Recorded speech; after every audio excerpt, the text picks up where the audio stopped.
Picture this. You're a little kid, spending your evening watching Cartoon Network. Maybe it's another rerun of Foster's Home for Imaginary Friends. You finished your homework and are just relaxing until your bedtime. Life is simple. But then, around 9 o'clock, you see this. Good night!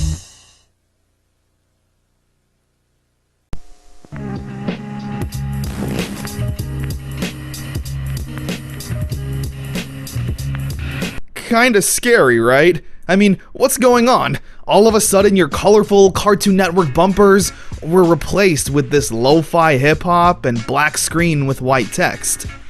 Well, little did you know that you have stumbled upon the world of Adult Swim. And if you were a kid who stayed up just a little bit later to see what this was all about, your innocence was quickly lost that night.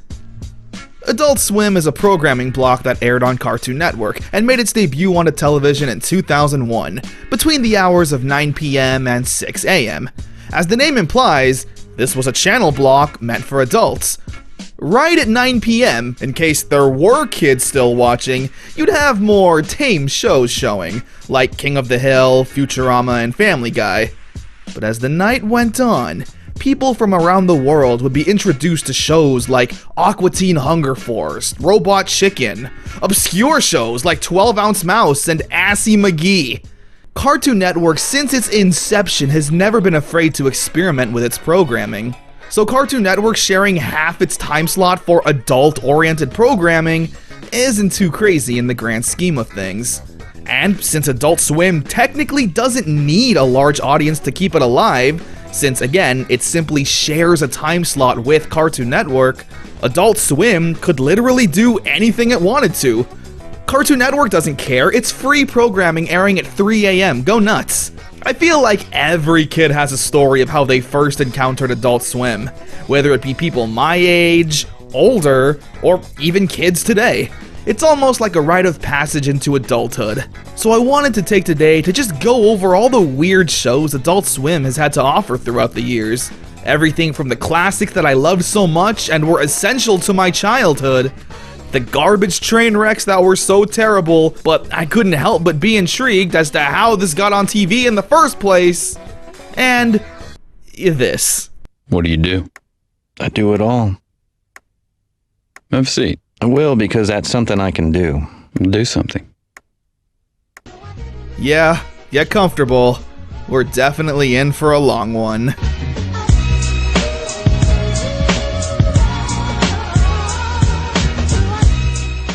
Adult Swim officially launched on September 2nd, 2001, debuting with a show called Home Movies, with the episode Director's Cut.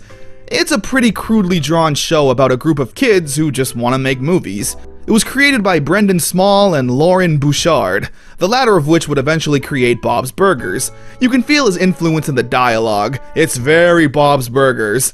I forgot who was in charge here, you know. What are you trying to say? You forgot that I was head coach? No, Brendan, how many games have we won since Drew showed up here? Complete with Bob himself, John Benjamin, even voicing the kid's coach. Home Movies was definitely one of the more tame shows. As a kid, I didn't really like it though, because 90% of the show is just people talking in a monotone voice. A lot of it feels ad-libbed and on the spot as well. Hey, is this Mozart? I think Vivaldi. Dad, not too much butter. You gotta watch your cholesterol. I can appreciate it now, but as a kid, I never knew why this was considered an adult show. Brendan and his friends are pretty charming though. They do feel like a real group of friends, just people hanging out and rambling about whatever comes up. There's a simple innocence to the show. There's no crazy or outlandish plots, no over-the-top, wacky characters. The situations feel real. When the characters argue or have a problem to deal with, it feels like we're watching real kids try and figure it out. I guess I did something that might have hurt somebody's feelings. An old person's feelings? What makes you say that? Just a guess. No, it's Melissa. The art style, while crude, I personally really like. It's got that rough Rugrats look where everyone is ugly as sin, and that Ed, Edd n Eddy thing where their outline is always jittering. Home Movies went on for 4 seasons, having its final episode air on April 4th, 2004. A nice piece of trivia is that originally the cartoon was pitched to UPN, even airing the pilots, but UPN had no interest in picking up the series and continuing it. But where most channels saw failure, Adult Swim saw opportunity, giving the show life and creating a cult classic. Home Movies has so many fans and supporters online. Hell, fast forward to 2018, UPN is now defunct, going out of commission in 2005, and Brendan from Home Movies had a cameo in Clarence. Hello, film-loving friends. Hello. Oh, hi. How do you do? Welcome. Very good, sir. Well, very well. I love it. Now an adult and owning a movie rental store. How perfectly poetic. I didn't even really like Home Movies as a kid, but still felt nostalgic seeing Brendan all these years later. Home Movies was a cartoon I remember watching back in middle school at like 6 a.m. before I had to catch the bus. I watched it because our internet sucked and nothing else was on TV. I really tried to like it. I wanted to like it, but I was just so young and dumb. Looking back though, Home Movies perfectly encapsulated what Adult Swim was all about. The underdog loser that nobody believes in, but will still keep doing what they do, no matter what. Hello, I am Space Ghost. Welcome to my show. Space Ghost, Coast to Coast. Now this show definitely was not meant for children. Not because it was crude or inappropriate. It was just...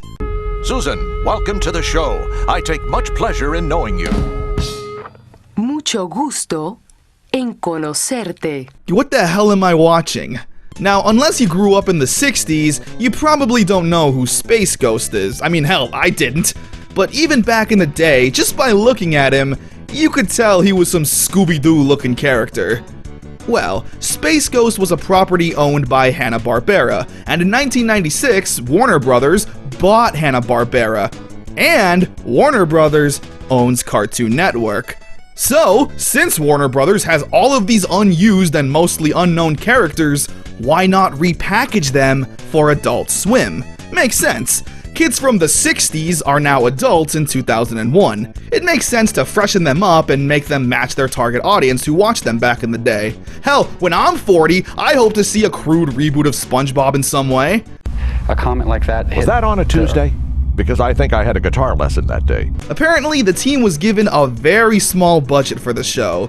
Because of this, the team had to take old clips of the original show from the 60s and recycle them in this talk show format.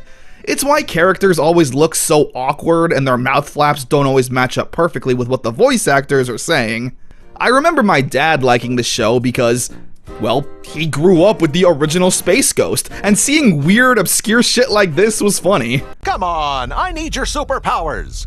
I have none. What? Space Ghost Coast to Coast 100% feels like it was only made because they had the rights to old Hanna-Barbera characters. And it wouldn't be the last time they were used and parodied. There was C-Lab 2021, and not the year 2021, the show came out in 2001. It was a parody sequel to C-Lab 2020, which was released in 1972. Yet again, another obscure cartoon about a group of environmental heroes trying to save the sea. C-Lab 2021 also recycles footage from its source material and redubs the episodes to make it silly. I'd like you to meet Marla. Holy crap! Definitely creative and a good use of the video library, but definitely another show I skipped. As a kid, I didn't get it. How come this cartoon looks old but has weird, funny voiceover? I was stupid. There was also a Space Ghost spin-off featuring Brack, simply titled The Brack Show. It follows Brack and his dysfunctional family in a typical sitcom kind of format. I didn't find it too funny, honestly. There were a lot of annoying songs, and for me, the cartoon felt like a rough draft version of another Adult Swim show that did master the slice of life sitcom style. And that cartoon was #1 in the hood, G.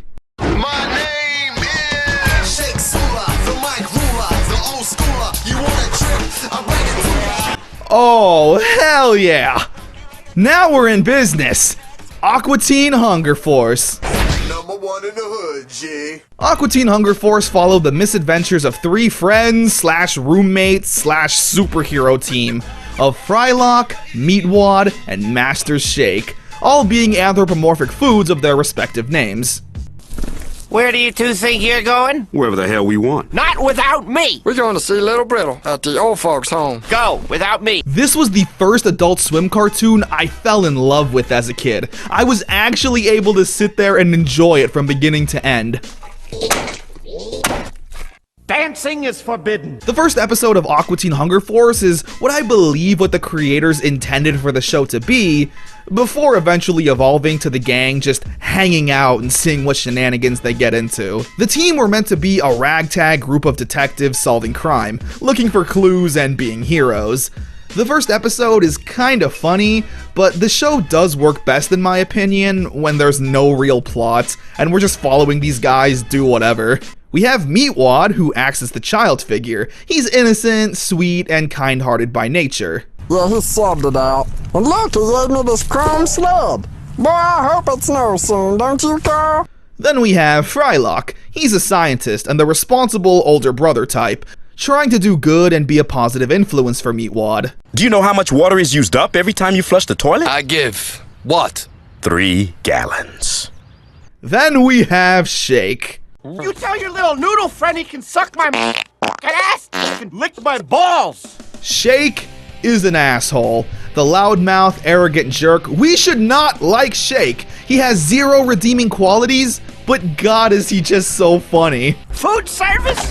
Are you kidding me? This is third world, and I'm from the first. I'm number 1, baby. There's so many reoccurring side characters that also show up from time to time. Ignignokt and these Moonanite aliens from outer space that look like Atari characters.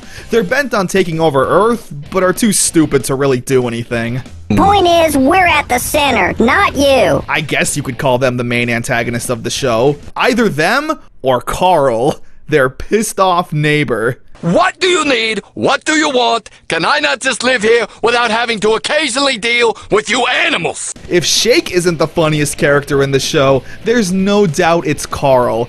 He lives next door to the gang and absolutely hates them. Everything they do pisses off Carl. He comes off like your everyday New Jersey citizen. I'll take some more. Who is this guy? Oh, you want some now? What, you getting bored back Make there? a move, Is that all asshole. you got? Because I just took some of it. There's so many good episodes to talk about with this show. One of my favorites is the MCP Pants trilogy. It's about this giant spider who wears a diaper, just roll with it. He's a rapper who makes music to try and convert people to do devious and evil plans.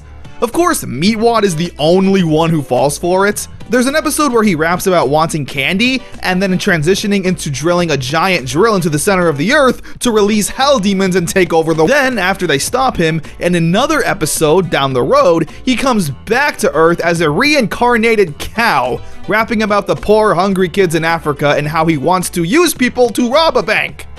So they kill him again, and he returns for a third time, and even Frylock is over it at this point. Now I'm trapped with the colostomy bag in my pants. Oh no. Oh hell no.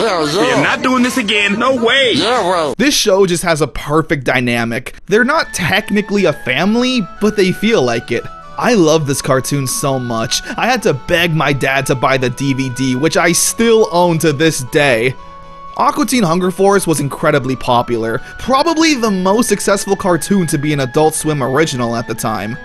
You are the gayest monster since gay came to Gaytown! The show had a TV run of 11 seasons, spanning from 2000 to 2015. For some reason, the show also had name changes. Season 8 went by the name Aqua Unit Patrol Squad 1, then Season 9 was Aqua something you know whatever, complete with new opening themes that were incredibly lackluster. And straight up bad, if I'm being honest. I don't know why they did this. I guess to freshen things up, and who's gonna stop them? There were a few controversies along the way, though. The most famous incident was in 2007, where in Boston, 2 Adult Swim interns placed light-up Moonanites all over the city as a public stunt. However, they were mistaken as bombs. I'm sure Ignignokt giving the middle finger didn't really help either. The incident was so big that it made mainstream news. So, I guess in a way, you got the attention you wanted. but eventually made a comeback in 2022. It was so awesome seeing the gang return, having to deal with these modern things, like Carl being an Uber Eats driver. It's so funny.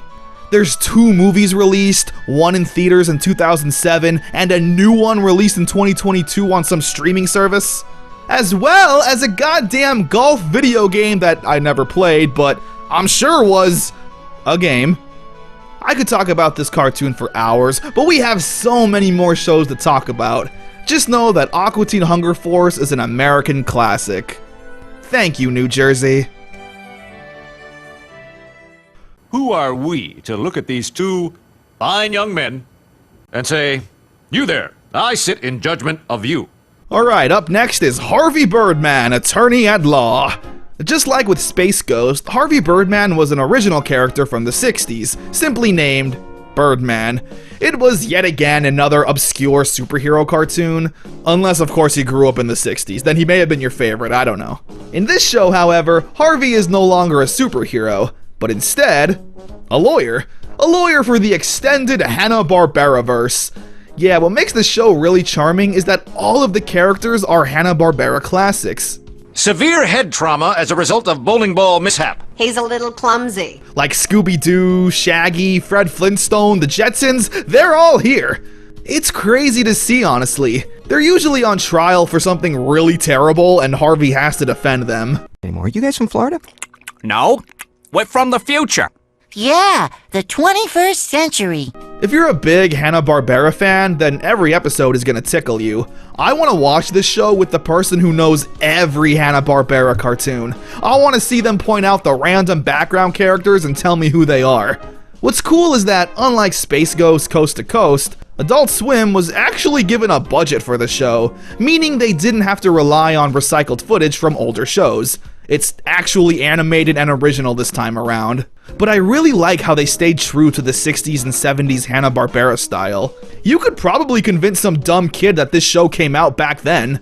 At the time, it was Adult Swim's most expensive original series yet. I can't say that I'm surprised. There's actual effort and quality with this show. A very good show that had a short lifespan. Only 39 episodes were made. But again, I'm not surprised considering how expensive it apparently was.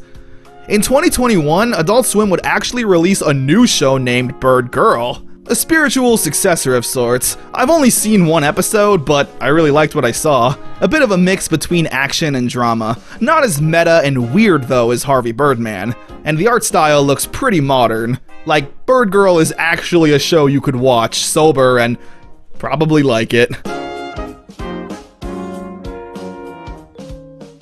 Now, apart from Aqua Teen, at the time, a lot of early Adult Swim very much relied on referencing old Hanna-Barbera cartoons. A show that was able to really capture that feeling of an older cartoon without straight up having old Hanna-Barbera characters in them was the Venture Bros. Under the floorboards. I gotta admit, I always wanted to get Edgar Allan Poe in a headlock. That thing is like a pumpkin. We follow the Venture family going on all kinds of adventures. It's a satire of shows like Johnny Quest. My dad really liked the show and understood it was a satire. However, I did not know that. I just thought the show was a really good and funny action-adventure cartoon. Apparently, the show went all the way up until 2019? What, seriously? I mean, that's what Wikipedia says, and I absolutely trust everything that site has to tell me. Don't listen to your stupid teachers. The main character is Brock Sampson, and he's voiced by Patrick Warburton. So immediately, everything he says is just the funniest thing. Honestly, Hank, where do you pick that stuff up? I never see you read. I remember watching it occasionally when the show was airing, but I personally was just more into comedy cartoons, and not action ones. This goes for cartoons meant for children also. This sort of thing just wasn't my cup of tea back in the day. But with the power of hindsight, it was for sure an awesome show that created a cult classic. So that covers the very, very early days of Adult Swim. These shows laid the foundation to bring in viewers and prove to Cartoon Network that there was some life and potential in this Adult Swim thing. But in late 2003, Adult Swim would also begin to air other cartoons that existed under the Turner umbrella. Shows like King of the Hill, Futurama, and Family Guy would air early on, most likely there to grab a casual viewer's attention, having them stick around until they got a sneak attack from, you know, something else. There were a few shows that aired during this time that I absolutely did not give a shit about. An ugly-ass cartoon called Stroker and Hoop made its debut in 2004. Some shitty buddy cop cartoon that I never cared about. You shot my nose off! My nose! Found it! Oh, crap. Never mind, it's just a broken bottle. Yeah, they forgot the funny. Tom Goes to the Mayor was another original cartoon. It was created by Tim Heidecker and Eric Warheim, a comedy duo that would later go on to create Tim and Eric Awesome Show, which again, we'll get to soon. Tom Goes to the Mayor scared the fucking shit out of me when I was a kid. Like, seriously, dog, what the fuck am I looking at? Tom Peters. I'm sorry. I'm just a little under the weather today. Well, you look terrible, Tom. This show had zero animation, and instead had these crude drawings with a blue outline and zero color. Every facial reaction was just some goofy, over-the-top bullshit. Oh, okay. Well, we tried, old friend. Alright, well, thanks anyway, Mayor. This show was the most unfunny trash I think I've ever seen at the time. I swear to God, this show was improvised. There's so many moments in this show that have the characters say things like, so, yeah, like, holy fuck, bro, find a point and get to it. I don't know what to tell you, man. If you like this show, fuck you. Okay, no, that's mean, I take it back. This garbage could not die faster. Which brings us to 2005, the time period I really started to get into Adult Swim, being a 5th grader at the time, and in my personal opinion, was the golden age of Adult Swim. Damn, dude. Robot Chicken was like the funniest thing when I was 11. Robot Chicken is a sketch comedy show created by Seth Green and Matthew Senrake. Sorry, your name's hard to pronounce. I've never heard the voice chip say that before. Yeah, I'm a rare variant. You, traitor! The show has a really simple concept. It's a bunch of random bits and segments that last anywhere from 3 minutes to 3 seconds. We both love Toad the Wet Sprocket! Toad the what? Is that a sex thing? What was really cool about the show was its use of stop motion. Apart from old Christmas movies from like the 40s, this was my first real introduction to stop motion. Sometimes it definitely looks goofy, like you're just watching some guys play with dolls, but that just adds to the overall charm in my opinion. What is death? Why do people die? It's one of life's unanswered questions. I remember as a kid laughing at so many of the jokes, but as an adult, I'm pretty much realizing that like 90% of the jokes are, let's take a children's property and make it messed up. Like, what if Mario was in Grand Theft Auto? Luigi, let's get out of here! What if Dora was a bad teenager? Dora, you're not old enough to buy that! No And of course, what if Mickey Mouse said bad words? Narcissist, I need to look at myself while I'm busting. Oh god, she's coming over. I mean, don't get me wrong, it can be funny, but I feel like around 2005, Adult Swim kinda realized that a lot of young teens were watching their programming. So yeah, to a 12-year-old, this kind of stuff is hilarious. And it's why Robot Chicken uses characters like SpongeBob and Shrek, characters that kids my age were watching. Well, have I caught the great Kim Possible? Kim Jong-un. Robot Chicken is apparently still making new episodes to this day, which makes sense, I guess. The concept of the show is timeless. There's always going to be new movies and celebrities to make fun of. Stupid monkey. It's crazy to think that there are so many people who have watched this show for years. There are kids now watching Robot Chicken who weren't even born when I was 11 first discovering it. Whoa, you're right. Almost making out with racist Frankenstein has shown me the errors of my way. What the hell? I have no idea what this is. It's apparently a superhero team of minorities. Minoriteam. Every character is an overbloated stereotype. There's a black guy parodying Marvel's Galactus named Balactus. I mean, visually, I guess it does kind of seem to have a cool comic book style, but who cares? The show is literally just racist accents and jokes. You can have a show about a certain race and depict that culture without it being over the top and insensitive. Ew, Miss Dubois, your peach cobbler look like throw up. Boy! It do, look! Yeah, Like that. The Boondocks debuted on November 6, 2005. It follows a black family, the Freemans, moving into a predominantly white neighborhood and trying to fit in. As you could assume, the show tackles themes of racism, culture, social classes, etc.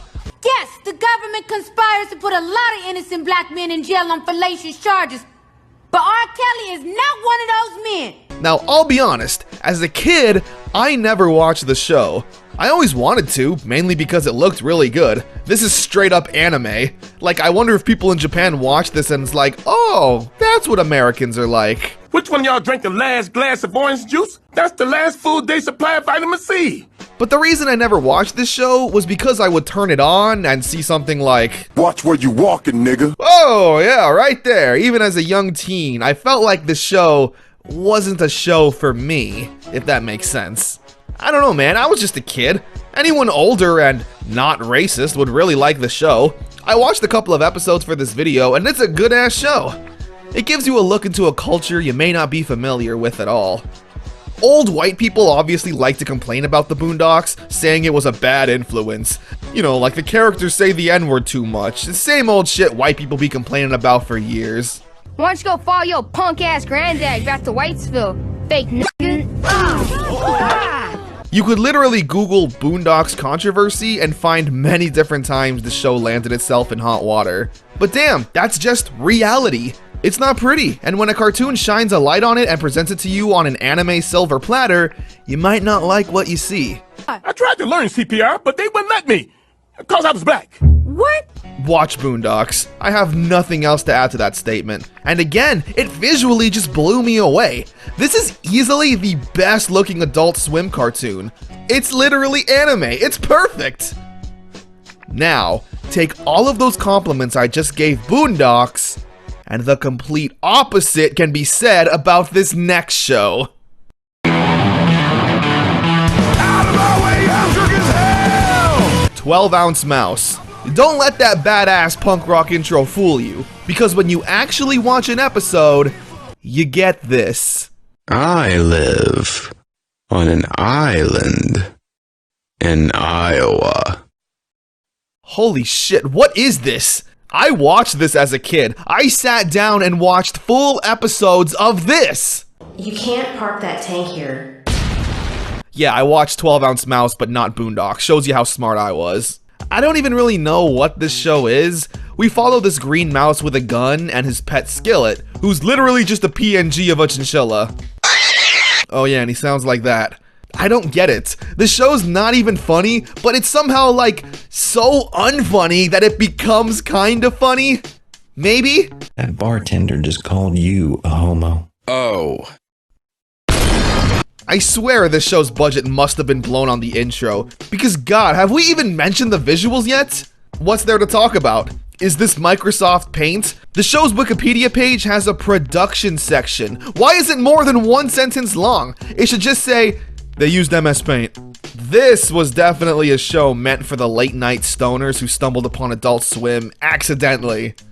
There are so many fan theories about this show, about its hidden, deep meaning. Like, it's too smart of a show for normal people to understand, and that we're missing some overarching message. What's it like to be an eye? It's like... wow. Oh yeah? Really? Yeah, those people are wrong. This is simply a random-ass abstract show you watch high, and for some reason laugh at it like I did. The show was seemingly cancelled in 2006, but was brought back to life in 2018. The characters still have that crude look to them, but the show overall actually looks like a presentable cartoon now. It's not as abstract and, you know, shitty. There's actually a plot now, and you could watch this sober. Maybe it's my nostalgia talking, but I prefer the earlier iteration, where it was the most nothing show ever. Moving on.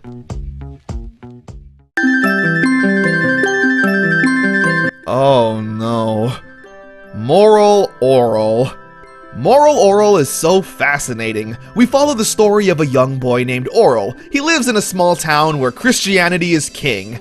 I would say it's an over-exaggerated portrayal, but I lived in a small town my whole childhood, and yeah, Moralton, the fictional town in the show, isn't too far off from any close-minded small town in America. You see, God loves everyone, even the stupid and retarded. Orel is a very good kid. He always wants to do good and doesn't have an evil bone in his body. He wants to live his life by the Bible. He's so lovable. Bartholomew, one of our Lord's lesser-known yet very important disciples.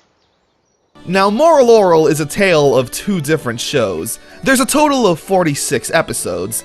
The first 20 episodes act as a very funny satire on religious fundamentals. Orel is well-meaning, but incredibly naive, so every episode in the first half of the show will follow Orel trying to follow a lesson in the Bible, but his naivety eventually leads to shenanigans. For example, there's an episode where Orel is told in church that it's always important to give and to never waste anything given to you. Sounds simple enough. So one day, Orel finds a homeless person and gives him $1.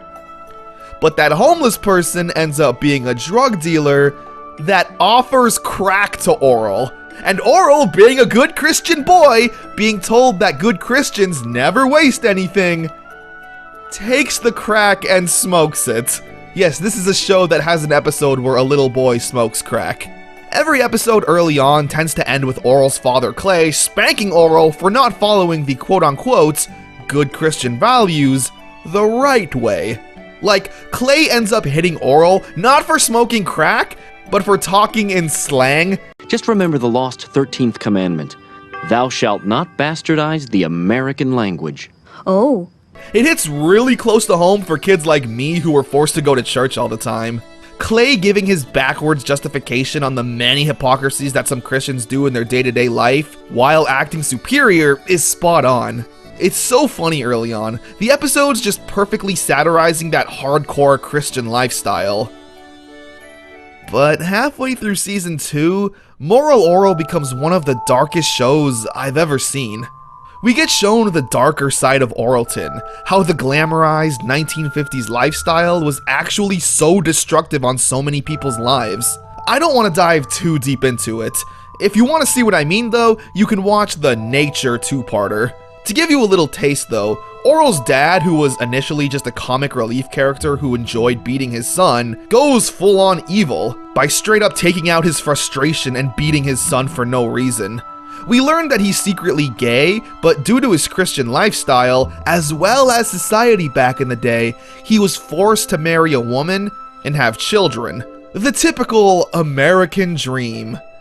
Because of this, he spends all his time drinking and trying to forget his family that he doesn't love.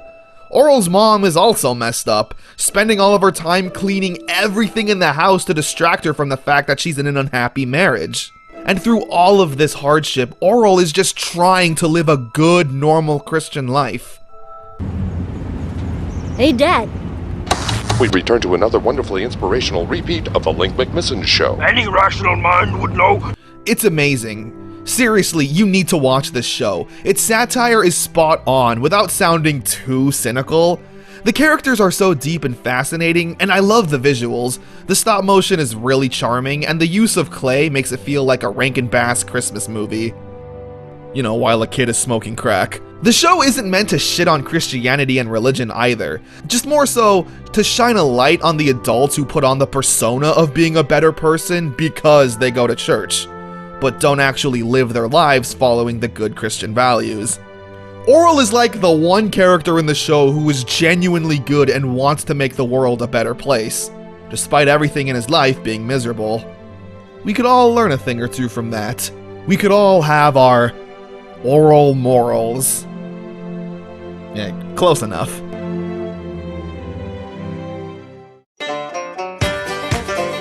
Alright, here's something less heavy, thank God. Squidbillies! What did I tell you about perseverance, young man? That if at first you don't succeed, it wasn't meant to be. It's a waste of time, because the union's just gonna take your money anyway. They are squid hillbillies. I'll collect my check now. The show kinda had that Aqua Teen Hunger Force kinda charm to it, where the characters are so outlandish and weird that it was so charming seeing them do literally anything. No, I don't need no internet. No, sir. The show was co-created by Dave Willis, who also created Aqua Teen, so it makes sense as to why the shows have a similar tone. As you can see, Squidbillies follows a family of hillbilly squid. That's kind of the only joke they have. They're white trash doing white trash activities. The main squid's name is Early Kyler. He's a pretty funny character, but in all the wrong ways. He's foul-mouthed, crude, abrasive, and overall just very unlikable, but in that stupid redneck kind of way. Stop bullying in its tracks. Visit don'tbealowhangingfruit.biz and find out how you can stop being such a fat, juicy target.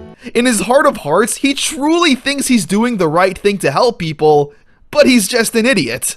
I'll say what the hell I want to say, you damn son of a bitch and pencil neck mother. He's kind of like your fun-loving grandpa that loves you, but, you know, sometimes says something racist and you're like, oh my god, thank god nobody heard that. Apparently this show didn't come to an end until 2021? That's insane. I never expected the show to have that big of a lifespan. So I can't never again buy this imitation crab meat dyed in the colors of the Confederacy? No. Squidbillies is one of the best examples of an Adult Swim show that was pretty funny every time you put it on. Because even if the jokes don't land, the characters look pretty cursed, and they all speak in a funny southern redneck accent.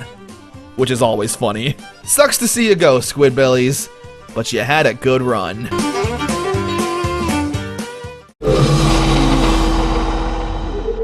Alright, apparently in 2005 there was a show called Lucy, the Daughter of the Devil. I very vaguely remember seeing this, if only because the shitty CGI was so, shitty. Hey, Seuss, I want to show you something. It's on the way. It's a brothel. Bro, who heard H. John Benjamin's voice and told him, yeah, you're gonna play the monotone deadpan character in everything forever? I'll be honest, for this video, I just watched a couple of clips and got the idea. This show was not interesting. I don't even know what the plot is, and I don't really care. N64 cutscenes look better than this. What are we doing? Moving on. This is also going to be a short entry, mainly because I don't want to get in trouble with YouTube. Assy McGee was a show about a detective who is an ass. Literally. His character design is a pair of legs with a hairy butt attached to it. Again, I can't show you, but you can use your imagination to look past the censors. This show somehow got 2 seasons! We do not deserve rights. The show isn't that good. You literally have to find Assy himself funny. Sorry, not happening. Oh dude, Frisky Dingo, heck yeah! I never watched this show. Oh my god, speaking of shows that scared the hell out of me, here's Metalocalypse. Your staff is dying down here. Is that metal? I hate to say it, but yeah. Not to be contradictory, but it's very metal. We follow a death metal band named Death Clock, who are the most popular band ever. They're literally so rich that they alone are the 7th largest economy on Earth, and even government and businesses bow down to them. Crumb cakes with lingonberries! They're real brutal. This is a real brutal place. The band members are all genuinely nice guys. They're just dumb as hell. The world these characters live in is so chaotic. There's all these secret organizations that want the band dead for being too popular. They summon demons and use science experiments to try and take them out. It's metal as hell! Wait a minute, you mean the murder rate in Canada is higher than Norway? Yeah! Oh my god, that's lame. This place is lame. But again, I never watched it as a kid. It scared me. I don't know, I was a bitch. I don't know what to tell you. I remember flipping to Adult Swim and hearing... and I was like, oh hell no. Now that I'm older and can appreciate that kind of music, oh yeah, Death Clock is like one of the best bands ever. It's a high quality show that has a massive fan base. People worship Death Clock to this day, and even though the show was cancelled in 2012, a direct-to-video movie was greenlit fairly recently. Yeah, after being dead for 10 years, they get a movie. That's all I really gotta say. It's a show for metalheads.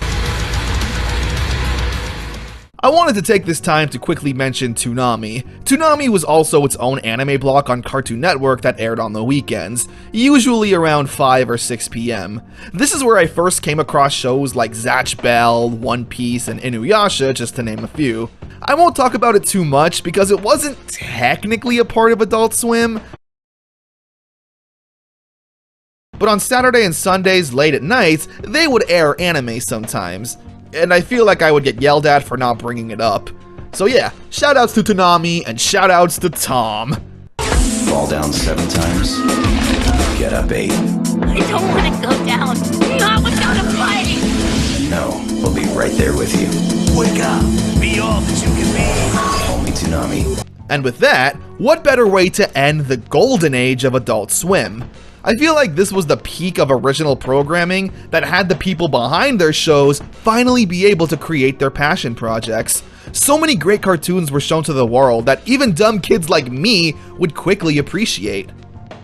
Which leads us to now, to the modern age of Adult Swim, and what I'm going to call the what the fuck I should be on drugs era of Adult Swim. What does that mean exactly? Well, you'll quickly find out. This is the Drinky Crow Show. It's the Drinky Crow Show. Drinky Crow. It's kinda catchy. It's about a drunk CGI crow going on many misadventures. Would you hand me my head blasting gun, please? It's not really funny, more so just random. I think the shitty CGI is worse than shitty 2D drawings. How does 12-ounce mouse look better than this? I don't know, it's weird. Moving on. Chains! I tried! You gotta let go of the beard! No, I can save it! I can save it! You can't save it! Okay, this is Fat Guy Stuck in Internet. The name kind of explains itself. This fat guy gets stuck in the internet and turns out to be the chosen hero. I think it's meant to be a comedy, but it's not. I don't know, I didn't laugh. This show is weird, and I know that's the point, but it's more so just weird and boring, as opposed to weird and funny, or even weird and chaotic. 2007 was the start of live-action shows, because it's even cheaper to produce, lesser-known comedians will work at a lower price, and the turnaround for making a completed show is much faster since there's no animators. Such is the case with... There was a mission underground, so they sent some explorers down. Died on their way to the center of the earth. So we're left with Johnny Tambourine, a grumpy robot machine, and Saul Malone, the de facto leader of the team. This is Saul of the Mole Men. This is another show that I watched for some reason. Adult Swim really promoted the hell out of it. I never really liked it. I think I was just more fascinated with the fact that something so obviously low budget and shitty was on TV. Me lead the Mole Men? I've never led anything in my life. In high school... Enough about high school. No one cares about high school. I swear 95% of this show takes place in front of a green screen. This is probably Adult Swim's cheapest programming ever. I do like the Mole Men costumes though. They do look really charming. I'd say they're on the same level as a Sesame Street character. Father would have eaten those plans and then excreted them out and then consumed the excretion and then regurgitated the consumed excretion into your mouth, Bertram. Maybe that's why I didn't immediately turn off the show as a teen. I like the monsters. This is definitely another show being bad on purpose, the lazy green screen and the garbage acting. You vicious Mole Men troglodytes have to stop digging those racks. What you're doing is wrong. Dead wrong. I don't know, man. It's more outlandish than Fat Guy Stuck in Internet, so I could recommend this more, but it's still a serialized show, so unless you really like the plot, you'll probably get bored 5 minutes in if you don't find Saul talking to monsters funny for an extended period of time. Why do bad things keep happening to me? Me. Which I, and the rest of the world, did not. Okay, now here's a show I've never even heard of, but probably would have been really into. Super Jail follows the plot of a super jail. This cartoon is ugly as sin, but in a charming kind of way. Like a Klasky Chupo production. You guys know what that is, right? I watched a few scenes here and there for this video, and from what I can tell, there's no real plot. It's definitely meant for stoners and drunk people late at night. The visuals alone are enough to keep you mesmerized. It's really psychedelic and ADD friendly. There's always something moving around on screen for you to never take your eyes off it. There's also a ton of extreme violence. Since the style is so crude, I guess you could get past a lot of censors, but damn, Super Jail is just all about brutally mutilating people. I guess since they're all messed up prisoners, it's okay. Like, you don't really feel bad when someone dies, but damn, I don't even know if I can show a lot of this stuff. But hey, Super Jail actually seems pretty interesting. You know, if you're under the influence, I guess. Alright, up next is Xavier Renegade Angel. It's another shitty CGI show that people love to say is deep and meaningful. Look at you. You look so superficial. You probably judge things by their physical appearance. Yeah, man, these are probably the same people that say the same thing about Rick and Morty. That's my daughter. She's 14. Ooh, nice and legal. This show looks like it was made in some game engine, but I can't put my finger on it. If you like fake smart shows, then you might like this, I guess. I'm not really a believer in intelligent TV shows, especially ones on Adult Swim. It was you who killed me. What kind of stupid name is Yoo-Hoo? I feel like this cartoon was made for stoners to watch and then talk amongst each other about the deep philosophical meanings. You know, while you're high. It's whatever, I guess. I don't really know. And my legs are long. Yes, they're very, very long. Wow, Eric, can you believe how high we are? Alright, we've been dilly-dallying long enough. It's time to talk about the show that pretty much dictated Adult Swim's direction from this point forward. Tim and Eric's awesome show, great job. Hi, me Momo Tim Heidecker, and welcome to Discount Prices. I've got $1.99. I've got $7.99. I've got $16.99. Cheap prices. $14. $11. $2.49. Now, as I mentioned earlier, these were the guys that made Tom Goes to the Mayor, the very unfunny cartoon. So how does Tim and Eric's awesome show hold up? Jim! The house is free! Jim! The house is free! It's a free house! It's free real estate. I like it. This show is so fucking weird and random, but I love it so much. Tim and Eric's humor clearly works better when they're losing their minds doing whatever. My wife had this made into a sweatshirt. I just thought it'd be nice to bring on the show.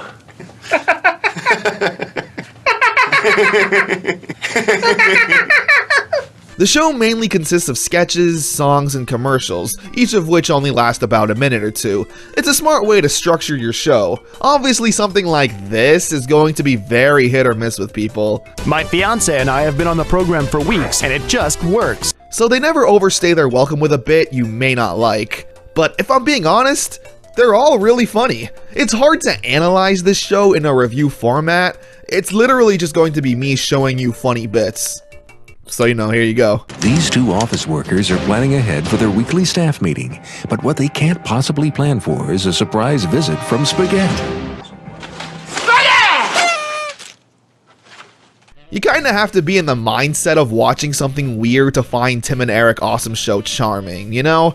The humor is obviously not for everyone. A lot of people may find it cringy, or not fully understand what anti-humor is.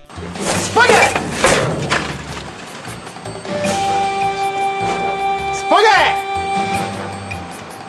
There were a lot of reoccurring characters. One of the most beloved was Dr. Steve Brule. Did you ever wonder about what the cavemans did?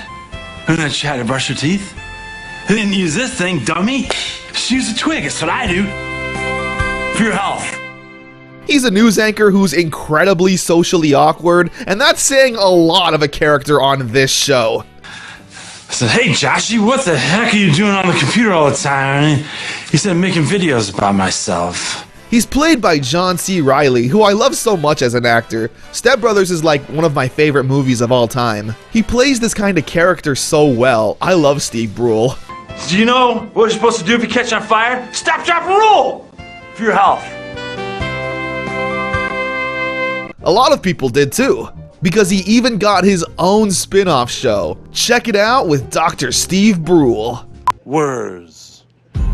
Where's the place where they keep all of the most words? Name of library. It's just more Steve, so if you can't get enough of him, then here you go. To add some variety to the show, so it's not just Steve randomly babbling on about a topic, he'll go out and interview random people. These are all apparently real people and reactions, by the way. They're not actors. John C. Reilly does a great job staying in character. And apparently, most of the lines were improvised as well. It's very nice to meet you. You're very kind fellow. He's very nice to show me around the library. Now you may have been looking at these clips and wondering why they all look like they've been recorded off of a VHS. Well, that's because they were. To simulate the poor quality of the video, the editors piped their footage through a VCR and hit the machine to simulate that poor VHS quality. It's really cool they dedicated that much effort to the show. Ringo! It's like opening a free present. Oh, what we have here? A little bit of crab, huh? Ever try it? But yeah, going back to Tim and Eric, Awesome Show is highly considered to be one of the best shows Adult Swim has ever aired. So many celebrities have made appearances on it, and there's even a Tim and Eric movie? I haven't seen it, but it actually looks like a movie and not just a giant shitpost, even though I'm sure it is. So that's awesome. Good for them. They deserve it. Now, from this point on in my life, I slowly started to watch YouTube as opposed to television. Adult Swim was no longer a part of my daily routine, and therefore, no longer nostalgic. I did a little reconnaissance and checked out some modern Adult Swim. And yeah, like I mentioned, Tim and Eric Awesome Show kinda changed the trajectory of that channel. With shows like Your Pretty Face is Going to Hell and Children's Hospital being absurd live-action shows that, I'll be honest, aren't my thing. That's it, I'm sorry, I don't have much else to say about either of those shows. There was this show called Infomercials. It's kinda interesting. The simplest way to describe it is to take a Tim and Eric bit and make it less trolly and shitty on purpose. There's an episode you can find on YouTube called Unedited Footage of a Bear. Watch that and you'll see what I mean. There's a show called Mostly for Millennials. I guess it's meant to be a satire on millennials, but like, it's not funny in any way. And I'm not just saying that because I'm a millennial. It's something your parents would find funny. It's got that humor of like, the iPhone. Am I right? Kinda sucks. Ladies and gentlemen, he's in movies. Seth Rogen. The Eric Andre Show is pretty beloved. It follows comedian Eric Andre hosting a quote-unquote late-night talk show. It's incredibly awkward and weird. I think the guests don't know that this is a joke show, so when they get interviewed and it takes a weird turn, some of the guests genuinely look pissed off. Need a new desk. You ever hear of a show called Rick and Morty? Yeah, nowadays it doesn't have the greatest reputation for fair reasons. But back when season 1 came out, this cartoon was all the rage. People were ready to name it the next big adult cartoon with the likes of The Simpsons, Family Guy, and South Park. What is my purpose? Pass the butter. I remember really liking the show also. I thought it was awesome. Nowadays, it's not the greatest, but still, we can't ignore the splash this cartoon made in the beginning. To me, this was all just a bit, like when Bugs Bunny with the opera singer for 20 minutes. He tried to kill himself. Seriously? Holy crap! Then we have Primal, a badass show created by Genndy Tartakovsky, the man who created goddamn Samurai Jack. The simplest way to describe this show is that it's bloody, violent caveman Samurai Jack. So badass and awesome to see Genndy Tartakovsky still creating masterpieces. However, my personal favorite modern Adult Swim cartoon easily has to be Smiling Friends. I love helping kids. I love kids, Charlie. I love kids. Pim, I would really not be screaming that at the top of your lungs. Created by Michael Cusack and Zach Hadel, who the latter you may know as Psychic Pebbles, or that one guy in Oni Plays who sounds like he has allergies. Lyle, turn on the TV. They hit the Pentagon. This show is so goddamn funny. It's created by two guys who are actually funny and finally get the chance to create their passion project. How do I look, yellow man?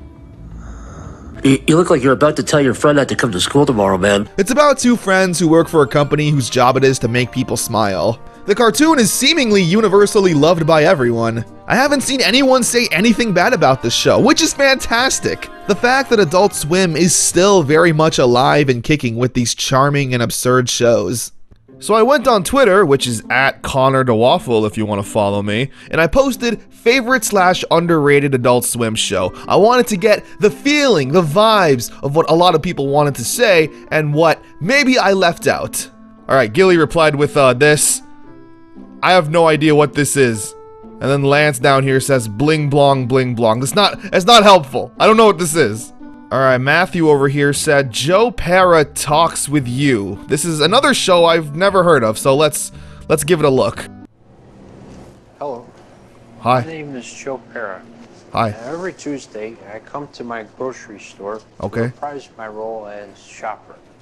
Cool. It's a fun role, but also quite challenging. No. According to the Food Marketing Institute, the number of... Is this the show? Is this all this is gonna be? This awkward guy talking? Yes. No. Yes. Okay, I have never heard of this in my entire life, and I can kind of see why this could be interesting if you're into this weird humor, this nothing dry humor.